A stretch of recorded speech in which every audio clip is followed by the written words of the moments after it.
How to change chart type in Mitrade application.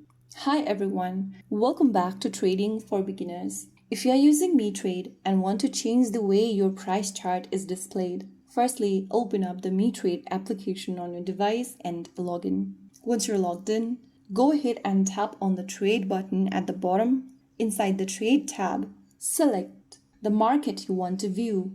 It will now take you to this chart page. For now, you can see that I have this candlestick chart available.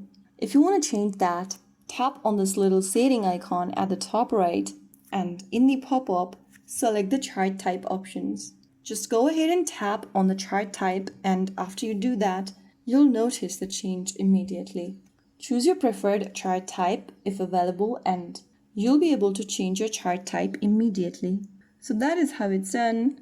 If you found the video helpful, don't forget to like, share, and subscribe to our channel. I will see you again in the next video. Thank you for watching.